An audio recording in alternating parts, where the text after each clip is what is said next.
Bismillahirrahmanirrahim. Assalamualaikum warahmatullahi wabarakatuh. Alhamdulillahirabbil alamin. Wassalatu wassalamu ala asyrafil anbiya'i wal mursalin nabiyyina wa habibina Muhammadin wa ala alihi wa sahbihi ajma'in. Amma ba'du. Pertama-tama saya ucapkan terima kasih kepada Bapak Arif Nasrullah selaku dosen pengampu mata kuliah Pendidikan Agama Islam yang telah memberikan kesempatan kepada saya untuk mempresentasikan materi tentang rukun, syarat, dan hal yang membatalkan wudhu serta sholat menurut 4 mazhab, yaitu mazhab Hanafi, mazhab Maliki, mazhab Syafi'i, dan mazhab Hambali. Sebelum itu, saya akan memperkenalkan diri terlebih dahulu.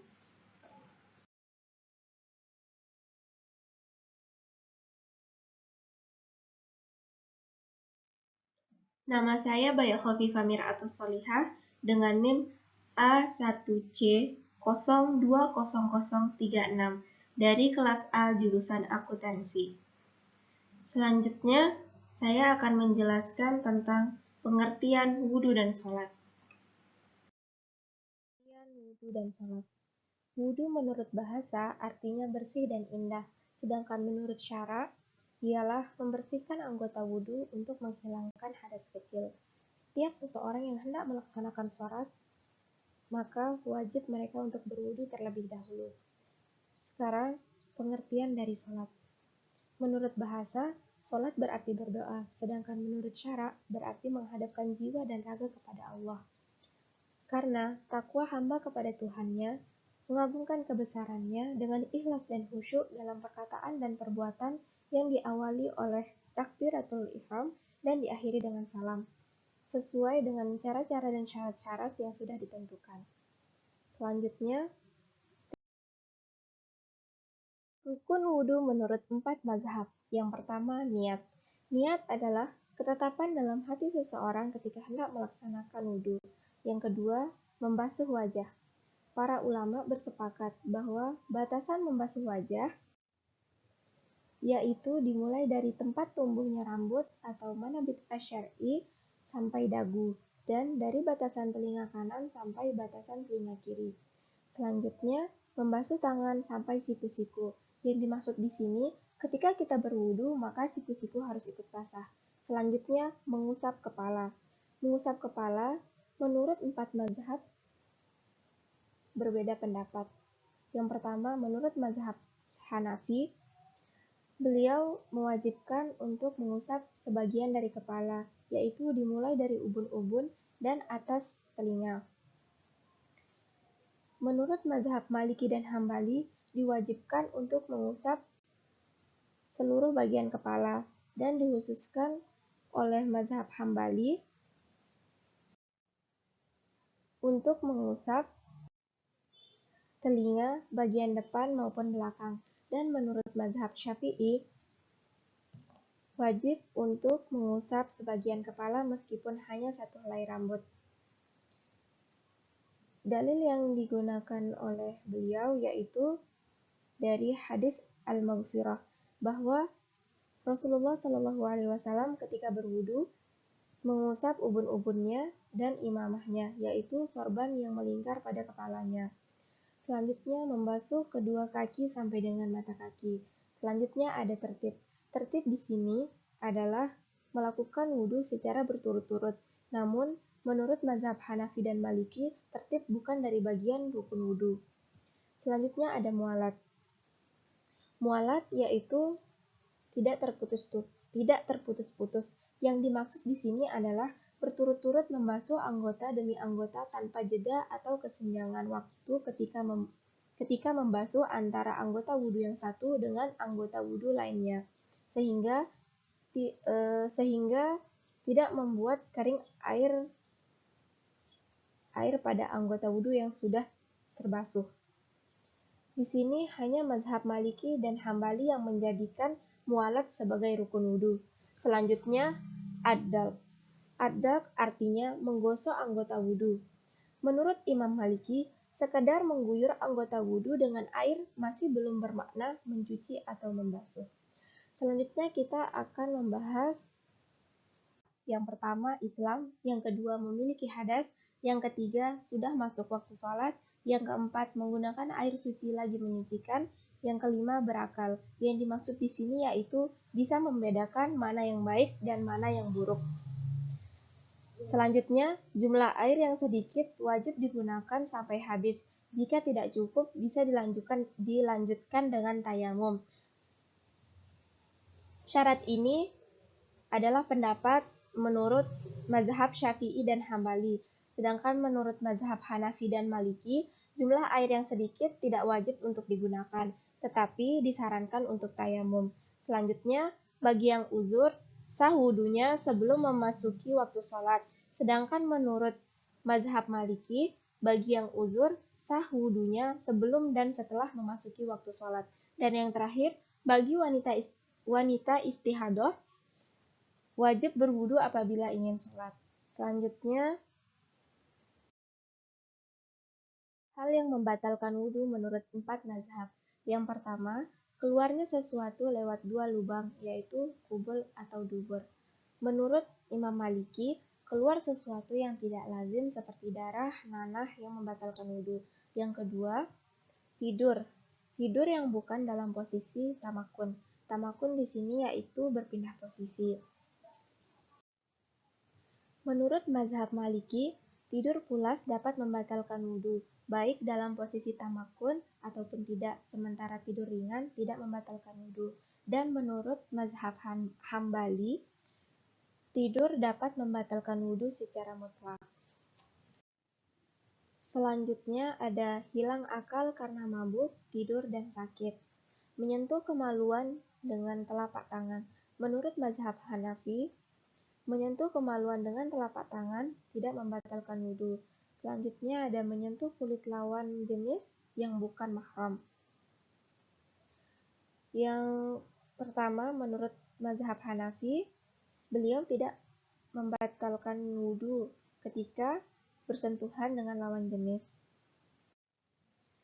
Dan menurut mazhab Maliki dan Hambali, akan membatalkan wudu ketika menyentuh lawan jenis yang bukan mahram, apalagi ketika sampai menimbulkan syahwat. Dan menurut mazhab Syafi'i, batal ketika seseorang menyentuh kulit lawan jenis yang bukan mahram ketika tidak menggunakan lapis. Dan yang terakhir ada keluarnya sesuatu dari badan, seperti darah, nanah, dan semacamnya akibat luka dan lainnya. Selanjutnya kita akan membahas tentang rukun sholat menurut 4 mazhab. Yang pertama, mazhab Hanafi. Rukun sholat menurut mazhab Hanafi yaitu takbiratul ihram, berdiri, membaca Al-Fatihah, ruku, sujud, duduk tasyahud akhir. Di sini mazhab Hanafi hanya menetapkan 6 rukun sholat. Selanjutnya, rukun sholat menurut mazhab Maliki. Yang pertama niat, yang kedua takbiratul ihram, yang ketiga berdiri, keempat membaca Al-Fatihah, kelima ruku, keenam i'tidal atau bangun dari ruku, ketujuh sujud, 8 duduk antara 2 sujud, 9 duduk tasyahud akhir, 10 membaca tasyahud akhir, ke-11 membaca sholawat Nabi, 12 salam, dan 13 tertib. Selanjutnya, rukun sholat menurut mazhab Syafi'i. Yang pertama niat, kedua takbiratul ihram, yang ketiga berdiri, keempat membaca Al-Fatihah, kelima ruku, keenam i'tidal atau bangun dari ruku, ketujuh sujud, kedelapan duduk antara 2 sujud, ke-9 duduk tasyahud akhir, 10 membaca tasyahud akhir, 11 membaca sholawat Nabi, 12 salam, dan 13 tertib. Yang terakhir, rukun sholat menurut mazhab Hambali. Yang pertama takbiratul ihram, yang kedua berdiri, ketiga membaca Al-Fatihah, keempat ruku, kelima i'tidal atau bangun dari ruku, keenam sujud, ke-7 duduk antara 2 sujud, ke-8 duduk tasyahud akhir, 9 membaca tasyahud akhir, ke-10 membaca sholawat Nabi, ke-11 salam, 12 tertib, dan 13 tumakninah. Dapat kita lihat di mana mazhab Hanafi yang paling sedikit dalam menetapkan jumlah rukun sholat, sementara ulama lain berpendapat rukun sholat ada 13.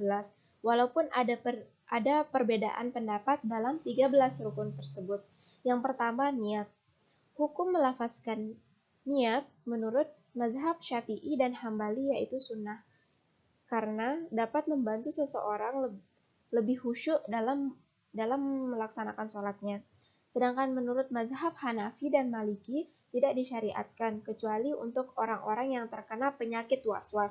Yang kedua, ada takbiratul ihram. Menurut mazhab Maliki dan Hambali, kalimat takbir Allah Akbar tidak boleh menggunakan kata lain. Sedangkan menurut mazhab Syafi'i, boleh mengganti dengan Allahu Akbar atau Allah Al-Akbar. Dan menurut mazhab Hanafi, boleh dengan kata-kata lain yang artinya sama, seperti Allah Al-Azam dan Allahu Al-Ajal, yang artinya Maha Agung dan Allah yang Maha Mulia. Selanjutnya ada berdiri. Jika tidak bisa melakukan sholat secara berdiri, maka bisa melakukannya secara duduk. Namun, ketika tidak bisa melaksanakannya dengan duduk, ini yang menjadi perdebatan para ulama. Menurut mazhab Syafi'i, Maliki, dan Hambali, jika tidak bisa duduk, maka berbaring dan memiringkan badannya ke arah sebelah kanan, layaknya mayit pada liang lahat.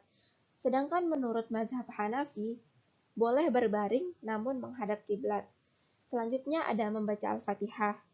Selanjutnya lagi ada ruku. Menurut mazhab Hanafi, Maliki, dan Syafi'i, tidak diwajibkan untuk tumakninah. Tetapi menurut mazhab Maliki dan Syafi'i disunahkan mengucapkan tasbih. Dan menurut mazhab Hambali wajib untuk membaca tasbih dan bertumakninah. Selanjutnya ada i'tidal. I'tidal menurut mazhab Hanafi tidak wajib karena mazhab Hanafi tidak menjadikan i'tidal sebagai rukun sholat. Namun mazhab lainnya mewajibkan. Selanjutnya ada sujud. Pendapat para ulama tentang sujud sama seperti ruku. Selanjutnya ada duduk di antara dua sujud. Menurut mazhab Hanafi tidak wajib, namun menurut mazhab lainnya wajib. Selanjutnya ada duduk tasyahud akhir. Duduk tasyahud akhir ini dijadikan rukun sholat oleh semua mazhab. Selanjutnya ada membaca tahiyat atau tasyahud akhir. Mazhab Hanafi tidak menjadikan ini sebagai rukun sholat, namun mazhab lainnya mewajibkan. Selanjutnya ada salam, tertib, dan membaca sholawat Nabi. Mazhab Hanafi tidak mewajibkannya, sedangkan mazhab lainnya mewajibkan. Dan yang terakhir ada tumakninah. Tumakninah ini merupakan rukun sholat menurut mazhab Hambali. Selanjutnya yaitu materi tentang syarat sah sholat menurut 4 mazhab. Yang pertama, sucinya tempat sholat. Yang kedua, menutup aurat kecuali mazhab Maliki. Yang dimaksud di sini yaitu Imam Maliki mengatakan hukumnya wajib dalam sholat. Menutup aurat hukumnya wajib dalam sholat, tetapi bukan syarat sahnya, hanya saja sangat dianjurkan. Selanjutnya ada sucinya pakaian, suci dari hadas dan najis, mengetahui masuknya waktu sholat. Namun, menurut mazhab Maliki, mengetahui masuknya waktu sholat itu bukan syarat sahnya sholat, tetapi mazhab Maliki berpendapat syarat sahnya sholat yaitu mengetahui masuknya waktu, sedangkan dugaan kuat bukan syarat sahnya sholat. Dan yang terakhir, menghadap kiblat. Seperti firman Allah Subhanahu wa Ta'ala yang berbunyi, Bismillahirrahmanirrahim, wa haitsuma kuntu fawallu wujuhakum syatrah, yang artinya, dan di mana saja kamu berada, palingkanlah mukamu ke arahnya. Quran Surat Al-Baqarah ayat 144. Selanjutnya, hal-hal yang membatalkan sholat menurut 4 mazhab. Yang pertama menurut mazhab Hanafi, yaitu berbicara dengan sengaja, lupa, tidak tahu hukumnya atau keliru, membaca doa yang mirip dengan perkataan manusia, banyak bergerak, memalingkan dada dari kiblat, makan dan minum, berdehem tanpa alasan, menggerutu, merintih, mengaduh, menangis dengan suara keras, membalas ucapan orang yang bersin, mengucapkan kalimat innalillah ketika mendengar kabar buruk, mengucapkan kalimat alhamdulillah ketika mendengar kabar baik, mengucapkan kalimat subhanallah atau la ilaha illallah ketika heran. Orang yang sholat dengan bertayamum lalu mendapati air, terbit matahari ketika sedang sholat subuh, matahari tergelincir ketika sedang mengerjakan sholat id, jatuhnya pembalut luka yang belum sembuh, berhadas dengan sengaja. Selanjutnya, hal-hal yang membatalkan wudhu menurut mazhab Maliki. Yang pertama, meninggalkan salah satu rukun dengan sengaja, menambah rukun dengan sengaja, menambah tasyahud bukan pada tempatnya, tertawa terbahak-bahak, makan dan minum dengan sengaja, berbicara dengan sengaja, meniup dengan mulut secara sengaja, muntah dengan sengaja, terjadi sesuatu yang membatalkan wudhu, terbuka aurat, terkena najis, banyak bergerak, menambah rokaat, sujud sebelum salam, dan meninggalkan 3 sunnah dari sunnah-sunnah sholat karena lupa serta tidak melakukan sujud sahwi.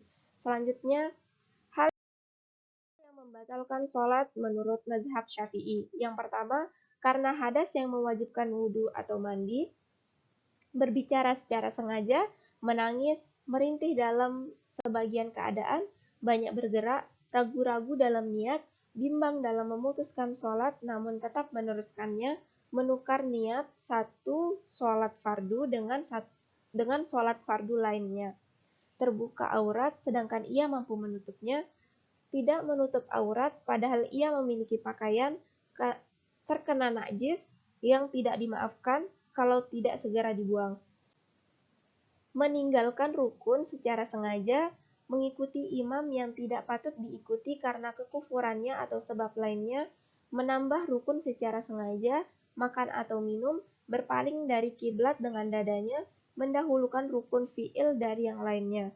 Dan yang terakhir, hal yang membatalkan sholat menurut mazhab Hambali, yaitu banyak bergerak, kena najis yang tidak dimaafkan, membelakangi kiblat, terjadi sesuatu yang membatalkan wudhu, sengaja membuka aurat, bersandar dengan kuat tanpa alasan, menambah rukun dengan sengaja, mendahulukan sebagian rukun dengan rukun lainnya dengan sengaja, keliru dalam bacaan yang merubah arti dari bacaan itu padahal ia mampu memperbaikinya, berniat memutuskan sholat atau bimbang dalam hal itu, ragu-ragu dalam takbiratul ihram, tertawa terbahak-bahak, berbicara, baik sengaja ataupun tidak, makmum memberi salam dengan sengaja mendahului imam, makan atau minum, berdehem tanpa alasan, meniup dengan mulut jika keluar suara minimal 2 huruf, dan yang terakhir, menangis bukan karena takut kepada Allah.